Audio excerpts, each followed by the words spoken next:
కుప్పడంలోనే designer sari చూస్తున్నాం. So first sari colour combinations అంతా కూడా మనకి ఆల్ ఓవర్ కలర్స్ అనేవి యూస్ చేశారండి. Green colour, pink colour, black colour, అలాగే yellow కలర్ కాంబినేషన్ యూస్ చేస్తూ మనకు ఒక డిఫరెంట్ స్టైల్ అనేది మనకి శారీలో కనిపిస్తుంది. పై బోర్డర్ అంతా కూడా మనకి పింక్ కలర్ కాంబినేషన్ లో ఒక జిగ్జాగ్ జెర్రీ డిజైన్ అనేది కనిపిస్తుంది. అదంతా కూడా మనకు ఒక 1.5 ఇంచ్ వరకు కంటిన్యూగా ఉంటుంది. ఇదంతా కూడా మనకి షోల్డర్ పార్ట్ లో ఉన్న బార్డర్ అని చెప్పొచ్చు.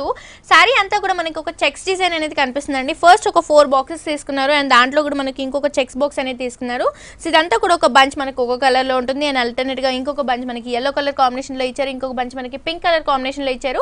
ఇలా అల్టర్నేట్ గా మనకి అన్ని కలర్ కాంబినేషన్స్ అనేవి యూస్ చేస్తూ ఒక డిఫరెంట్ స్టైల్ అనేది మనకి శారీలో కనిపిస్తుందండి. ఆల్ ఓవర్ కలర్స్ అనేవి కూడా మనకి శారీలో ఎలివేట్ అవుతాయి. షోల్డర్ పార్ట్ లో ఏదైతే బార్డర్ చూస్తున్నామో అదే బార్డర్ డిజైన్ అనేది మనకి కింద బార్డర్ లో కూడా సేమ్ జెర్రీ డిజైన్ అనేది మనకి జస్ట్ ఒక లైన్స్ వేరియేషన్ లాగా చిన్న బార్డర్ అనేది ఇచ్చారు. సో అండ్ దీని పళ్ళు కూడా మనకి రిచ్ గా ఇచ్చారండి. ఒక 1/2 మీటర్ వరకు మనకి హెవీ పళ్ళు అనేది dark pink colour combination use చేస్తూ ఒక బ్రిక్ స్టైల్, ఒక చెక్ స్టైల్ కాంబినేషన్ లో మనకి పళ్ళు అనేది డిజైన్ చేశారు. ఇదంతా కూడా మనకి వివింగ్ లోనే వస్తుంది. జరీలో మనకి బుటీస్ అనేవి హెవీగా కనిపిస్తాయి అండ్ దీనికి కూడా మనకి టాజిల్స్ అనేవి పింక్ కలర్ కాంబినేషన్ యూస్ చేస్తూ ఇచ్చారు. అండ్ దీని బ్లౌజ్ చూస్తే కనుక మనకి contrast pink colour combination use చేస్తూ ఇచ్చారండి. 2 సైడ్స్ కూడా మనకి బార్డర్స్ అనేవి కంటిన్యూగా ఉన్నాయి. సో ఇది ప్రైస్ ఎంత పడుతుందండి? దీని ప్రైస్ వచ్చేసి 4340 రూపీస్ లో అవైలబుల్ ఉంటుంది. ఓకే, చూస్తున్నారు కదా వ్యాస్, చాలా రీజనబుల్ ప్రైస్ అండి. ఓన్లీ 4340 రూపీస్ కి మనకి ఇంత రిచ్ లుక్ ఉన్న శారీ ఆర్కే కలెక్షన్స్ లో అవైలబుల్ గా ఉందండి. ఒకసారి తప్పకుండా ఆర్కే కలెక్షన్స్